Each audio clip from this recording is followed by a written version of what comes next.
Hi everyone, I'm Autumn and I blog at itsalwaysautumn.com.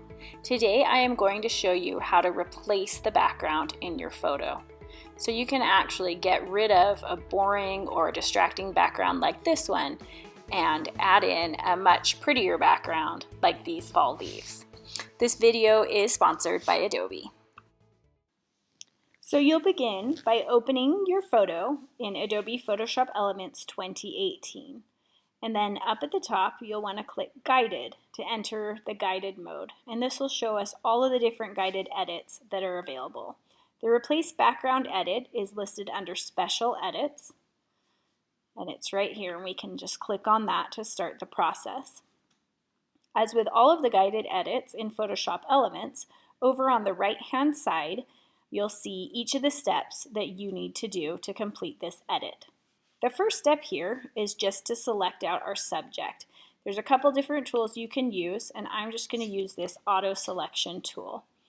All I need to do is click and drag to draw a rectangle around my subject, and when I let go, Photoshop Elements is going to figure out where my subject is and make a selection around it for me, which you can see.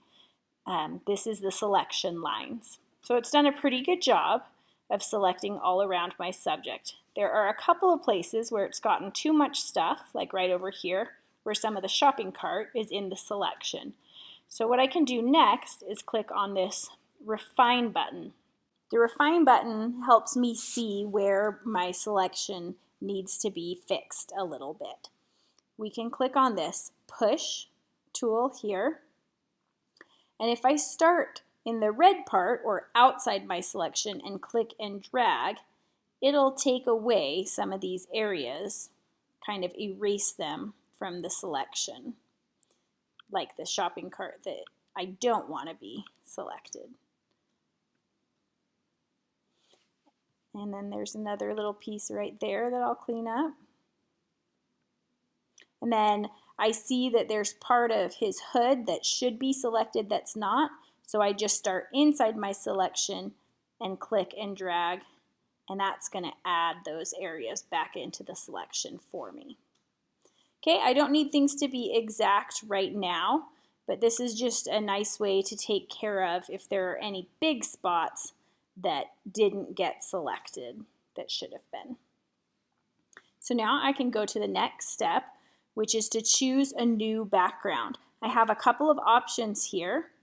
I can choose a color that I want for the background, or I can click None and it'll take the background out completely.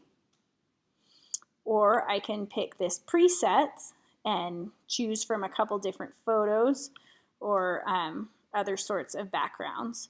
Or I can import my own photo, which is what I'm going to do. I'm going to import a photo I have of some fall leaves. Okay, so that's looking really nice already.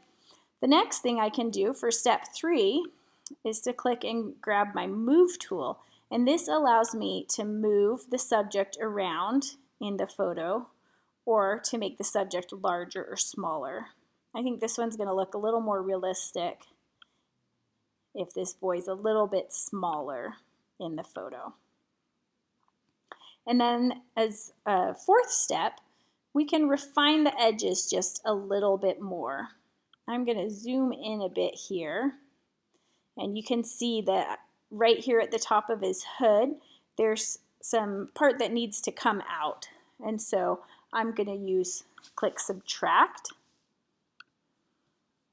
and then just kind of gently move over this with a brush. And it's going to take those extra portions away for me.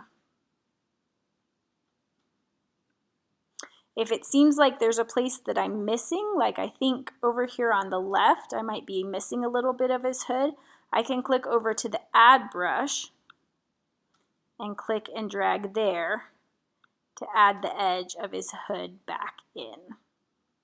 So you can spend a couple of minutes working on this, adding and subtracting and going all the way around the edges if you would like, depending on how picky you want to be with how the edges look.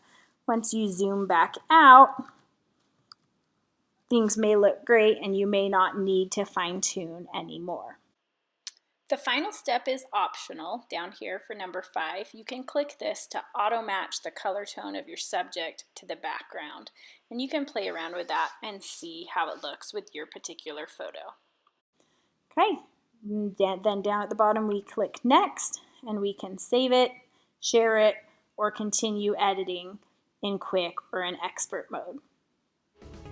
Thanks for watching, guys. Be sure to check my site, itsalwaysautumn.com, for lots more Photoshop Elements tutorials. See you later.